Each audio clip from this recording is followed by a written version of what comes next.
Before we get in the video, please like, make sure to subscribe, turn on your notifications, go ahead and leave a comment below,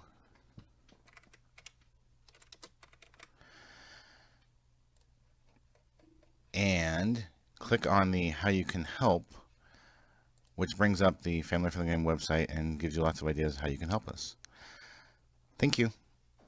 Hey everybody, Paul Burry, Family Friendly Gaming, and this is an FFG Chronicles on E3 2020. We're going to call this the best E3 ever, okay? From my opinion, everything I've seen, everything we've done, this has been the best E3. Now, normally, when we get to an E3, it's a nasty week of all kinds of content coming in. We're like scrambling. I mean, I am going hour after hour after hour of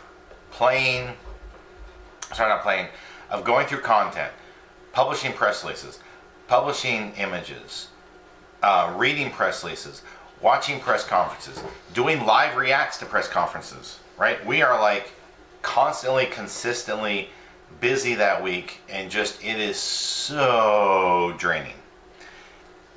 Thanks to what's going on in the world right now today, they canceled E3 in Los Angeles, and I have been for a long time against having the conference in LA. Okay, I've wanted somewhere else, just about anywhere else, to try some other city.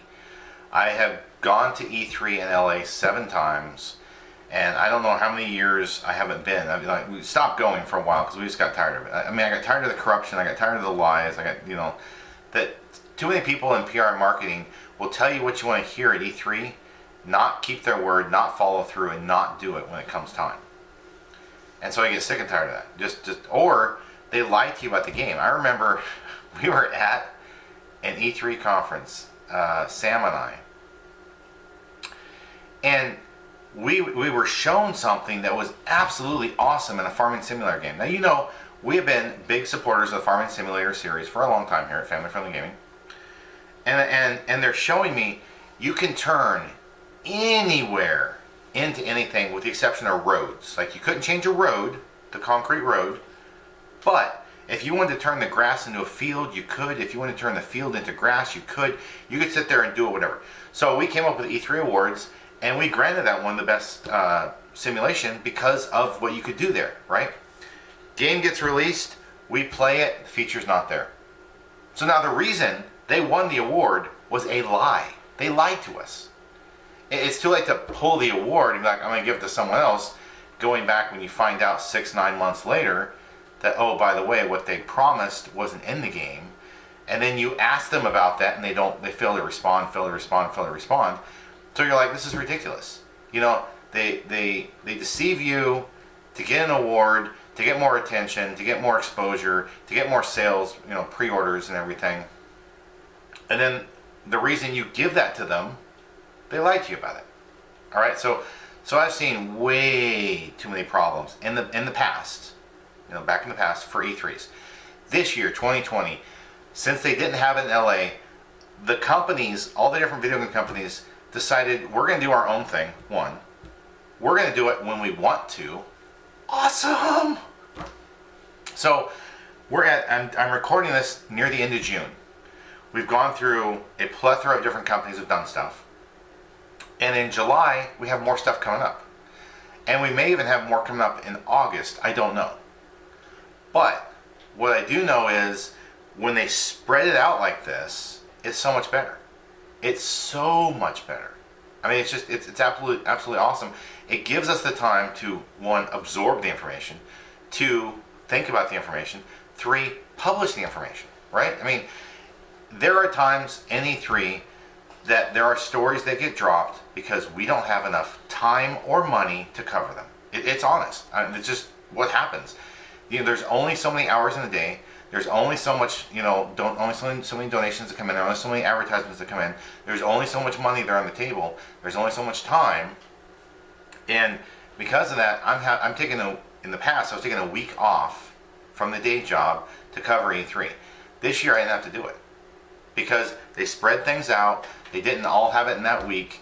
They had some stuff, as I'm recording this, we've done something last night related to what would have been like a normal E3 kind of related time frame event. So it's like absolutely awesome that we can just relax some, and there's a little spurt here, a little spurt there, and we're like, this is pretty cool that we're not just constantly just bombarded with just all this information, and you can't sleep, you can't think, because there's just constant you'll sit there and be like, okay, for this hour I'm going to publish press releases, and you publish every press release you can in an hour, and you still don't get through everything that's sitting in your queue waiting on you. And you're like, okay, gotta go eat or go take a walk or go pick some strawberries, do something to get away from the computer for 15-30 minutes.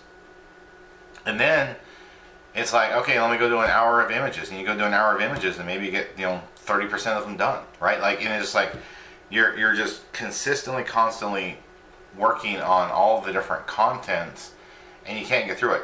It's even worse when we've gone to Los Angeles and covered E3, because think about that. You have all that content, and you're at the show floor, you're meeting different companies, you're playing different games, you're talking to different executives, you're doing the business card swap. If you don't know what business card swap is, you have a business card in your hand, they have a business card in their hand, and you all swap it one-handed. And if you know what you're doing, and you've done it enough, you can sit there and hand them yours and take theirs with your fingers with one hand. I've done it countless times, so I know exactly what it's like, right?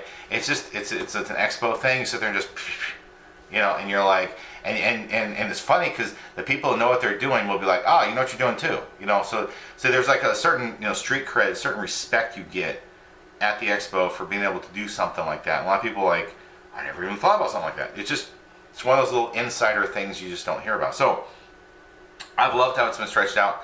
I loved how it's been, not everything every day.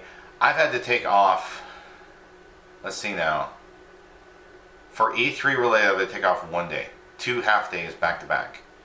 It is all I've had to take off thus far. I'll have to probably take off some more time coming in July, but it's not going to equal the entire week. So that is awesome. And if you have any thoughts about E3, I'd just like you to leave a comment below, please. I'd like to thank everyone for watching. I hope you have a wonderful rest of your day.